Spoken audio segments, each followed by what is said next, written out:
Beauty Sai Pallavi తన పెళ్లి వార్తలపై వస్తున్న రూమర్స్ కు చెక్ పెట్టేసింది. ప్రస్తుతం తను సినిమాలతో ఎంతో బిజీగా ఉన్నానని, ఇప్పట్లో పెళ్లి చేసుకునే ఆలోచన లేదని ఆమె స్పష్టం చేసింది. ఒక ఈవెంట్ లో పాల్గొన్న సందర్భంగా తన వ్యక్తిగత జీవితం గురించి స్పందిస్తూ తాను ప్రస్తుతం సింగిల్ గానే ఉన్నానని మరియు తన పూర్తి దృష్టి కెరియర్ పైనే ఉందని వెల్లడించింది. సాయి పల్లవి చెల్లెలు వివాహం జరగడంతో 33 ఏళ్ల ఈ నటి పెళ్లి గురించి సోషల్ మీడియాలో చర్చ మొదలైంది. అయితే గ్లామర్ పాత్రలకు దూరంగా ఉంటూ కేవలం కంటెంట్ ఉన్న చిత్రాలను ఎంచుకునే ఆమె ప్రస్తుతం భారీ ప్రాజెక్టులతో బిజీగా ఉంది. ముఖ్యంగా మైథలాజికల్ చిత్రం రామాయణంలో నటిస్తూ తనదైన ముద్ర వేసేందుకు సిద్ధమవుతుంది సాయి పల్లవి.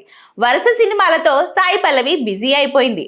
మణిరత్నం దర్శకత్వంలో విజయ్ సేతుపతి సరసన నటిస్తున్న చిత్రంతో పాటు అమీర్ ఖాన్ కుమారుడు జుయేద్ ఖాన్ సరసన ఏక్ దిన్ అనే సినిమాలో కూడా సాయి పల్లవి నటిస్తుంది.